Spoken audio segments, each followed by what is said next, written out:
I 12 Cirebon, Prodi Ekonomi Syariah 2E. Di sini saya bersama rekan saya dalam seri ingin menjelaskan tentang hadis dhaif dan kehujahannya, di mana materi yang pertama akan disampaikan oleh rekan saya dalam seri berikut ini.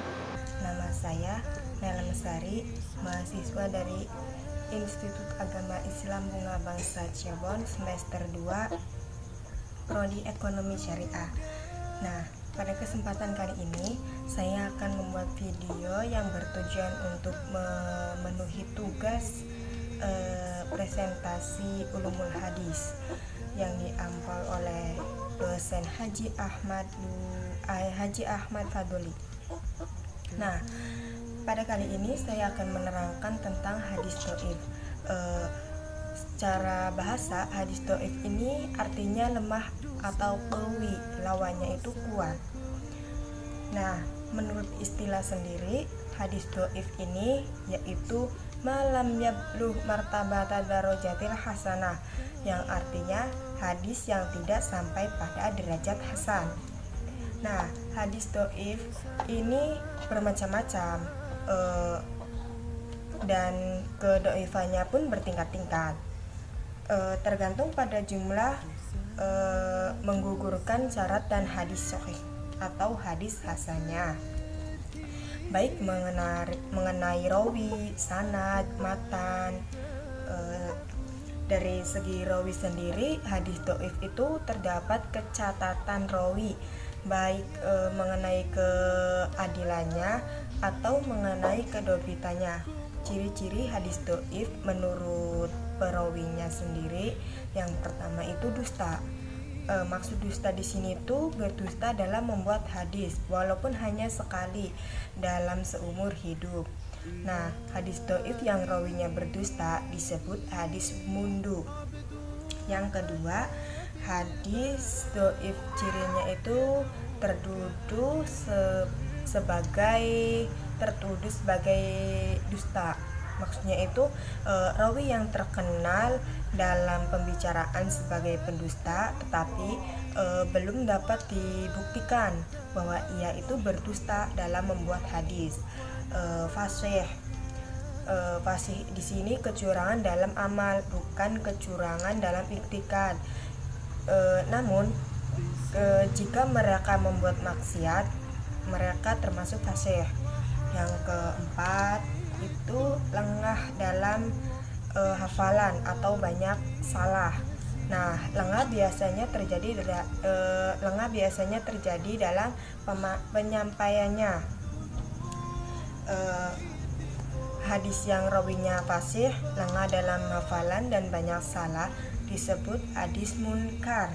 Banyak waham atau purbasangka, yakni salah sangka seolah-olah hadis tersebut mengandung cacat, baik pada matan maupun pada sanad. Yang kelima, menyalahi riwayat orang kepercayaan. Nah, dari segi sanadnya sendiri, ciri-cirinya pun berbeda.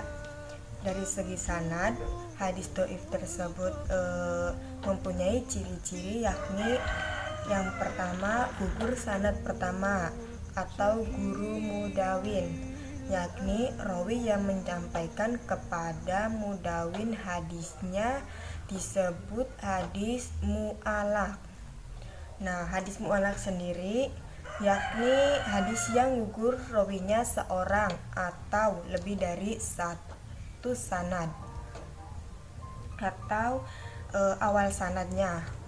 Nah, maksud dari hadis gugur rawi seorang itu ketika sanadnya gimana ya? Ketika saya mempunyai guru dan guru saya mempunyai guru lagi. Nah, guru saya itu terputus pada gurunya, maka tersebut dinamakan hadis mu'alaq. Nah, yang kedua, gugur pada sanad terakhir atau rawi pertama, yakni sahabat. Maksudnya itu tabi'in menisbatkan matan hadis pada Nabi Muhammad SAW. tanpa menyebutkan dari sahabat mana ia menerima hadis tersebut. Dia menyembunyikan orang yang memberi sanadnya dari hadis tersebut. Nah, yang ketiga, gugur dua orang rawi atau lebih berturut-turut. Hadis ini disebut hadis mudhal. Yang keempat, gugur seorang rawi atau lebih tetapi tidak berturut-turut. Hadisnya disebut munqati. Dari segi matan sendiri, penisbatan matan tidak pada Nabi Muhammad SAW yang terdiri dari penisbatan matan kepada sahabat yang disebut mauquf dan penisbatan matan kepada tabi'in yang disebut maqfu. Sekian video dari saya. Wassalamualaikum dalam membuat hadis. Fasih di sini kecurangan dalam amal, bukan kecurangan dalam iktikad. Namun jika mereka membuat maksiat, mereka termasuk fasih. Yang keempat itu lengah dalam hafalan atau banyak salah. Nah, lengah biasanya terjadi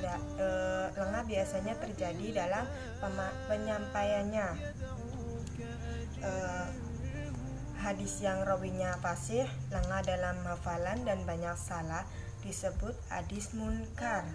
Banyak waham atau purbasangka, yakni salah sangka seolah-olah hadis tersebut mengandung cacat, baik pada matan maupun pada sanad. Yang kelima, menyalahi riwayat orang kepercayaan. Nah, dari segi sanadnya sendiri, ciri-cirinya pun berbeda. Dari segi sanad, hadis dhaif tersebut mempunyai ciri-ciri, yakni yang pertama, gugur sanad pertama atau guru mudawin, yakni rawi yang menyampaikan kepada mudawin hadisnya disebut hadis mu'allaq. Nah, hadis mu'allaq sendiri yakni hadis yang gugur rawinya seorang atau lebih dari satu sanad atau awal sanadnya. Nah, maksud dari hadis gugur rawi seorang itu ketika sanadnya gimana ya? Ketika saya mempunyai guru dan guru saya mempunyai guru lagi. Nah, guru saya itu terputus pada gurunya, maka tersebut dinamakan hadis mu'allaq. Nah, yang kedua, gugur pada sanad terakhir atau rawi pertama, yakni sahabat. Maksudnya itu tabi'in menisbatkan matan hadis pada Nabi Muhammad SAW tanpa menyebutkan dari sahabat mana ia menerima hadis tersebut. Dia menyembunyikan orang yang memberi sanadnya dari hadis tersebut. Nah, yang ketiga, gugur dua orang rawi atau lebih berturut-turut. Hadis ini disebut hadis mudhal. Yang keempat, gugur seorang rawi atau yang ketiga, gugur dua orang rawi atau lebih berturut-turut. Hadis ini disebut hadis mudhal. Yang keempat, gugur seorang rawi atau lebih tetapi tidak berturut-turut. Hadisnya disebut munqati. Dari segi matan sendiri, penisbatan matan tidak pada Nabi Muhammad SAW yang terdiri dari penisbatan matan kepada sahabat yang disebut mauquf dan penisbatan matan kepada tabi'in yang disebut maqfu. Sekian video dari saya. Wassalamualaikum warahmatullahi wabarakatuh. Selanjutnya yaitu hadis dhaif karena cacat pada rawi atau matan. Banyak macam cacat yang dapat menimpa para rawi atau menimpa matan. Di antaranya rawi yang pendusta atau pernah berdusta, yang fasik, dan yang berbuat bid'ah merupakan cacat yang masing-masing dapat menghilangkan sifat dhabit para perawi. Adapun cacat matan misalnya, terdapat sisipan di tengah-tengah lafaz hadis atau lafaz hadis itu diputarbalikkan sehingga memberikan pengertian yang berbeda dengan maksud dari lafaz yang sebenarnya. Di antara hadis dhaif karena cacat pada matannya adalah yang pertama, hadis maudhu.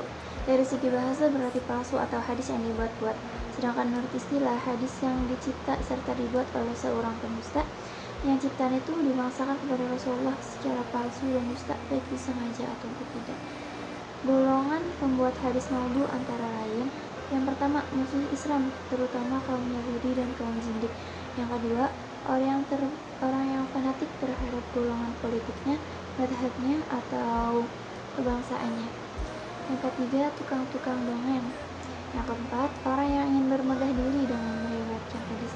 Contoh hadis maudhu: sesungguhnya Bahtera Nuh bertawaf mengelilingi Ka'bah 7 kali dan sholat di makam Ibrahim 2 rakaat. Makna hadis tersebut sangat tidak masuk akal, bukan? Nah, yang kedua yaitu hadis matruk dan hadis makruh. Dari segi bahasa, hadis matruk berarti hadis yang ditinggalkan dan makruh berarti hadis yang dibuang. Sedangkan menurut istilah yaitu hadis yang menyendiri dari periwayatan yang diriwayatkan oleh orang yang tertuduh dusta dalam perhadisannya. Contoh, sekiranya tidak ada wanita, tentu Allah sembah taati dengan sungguh-sungguh. Hadis tersebut diriwayatkan oleh Yaqub bin Sufyan bin Hashim dengan sanad terdiri dari serentetan rawi yang pernah berdusta. Selanjutnya yaitu hadis munkar. Dari segi bahasa berarti hadis yang diingkari atau hadis yang dikenal atau hadis yang tidak dikenal. Sedangkan menurut istilah, hadis yang menyendiri dari periwayatan yang diriwayatkan oleh orang yang banyak kesalahan, banyak kelengahannya, atau jelas kefasikannya yang bukan karena dusta. Contohnya, barang siapa mendirikan sholat, membayar zakat, mengerjakan haji, berpuasa, dan menghormati tamu, niscaya akan masuk surga. Hadis riwayat Ibnu Abi Hatim. Ibnu Hatim sendiri menganggap bahwa hadis tersebut munkar karena rawi-rawinya lemah dan matanya berlainan dengan matan hadis-hadis yang lebih kuat. Selanjutnya yaitu hadis mu'allal. Mu'allal dari segi bahasa berarti yang terkena ilat atau penyakit atau bencana. Ilat yang menjatuhkan hadis itu bisa terdapat pada sanad atau matan serta bisa pada keduanya. Contoh, Rasulullah bersabda, penjual dan pembeli boleh berkhiyar selama mereka belum berpisah. Hadis tersebut diriwayatkan oleh Ya'la bin Ubaid bersanad Sufyan ats-Tsauri dan Amr bin Dinar dari Ibnu Umar. Matan hadis tersebut sahih namun sanadnya memiliki ilat. Seharusnya bukan Amr bin Dinar namun Abdullah bin Dinar. Selanjutnya yaitu hadis mudraj. Dari segi bahasa berarti hadis yang dimasuki sisipan. Dari segi istilah hadis, mudraj adalah hadis yang dimasuki sisipan yang sebenarnya bukan bagian dari hadis tersebut. Nah, sisipan itu bisa pada sanad atau matan dan bisa pada keduanya. Contoh, Rasulullah bersabda, saya adalah zaim dan zaim itu adalah penanggung jawab dari orang yang beriman, taat dan berjuang di jalan Allah. Dia bertempat tinggal di taman surga. Itu contoh hadis mudraj.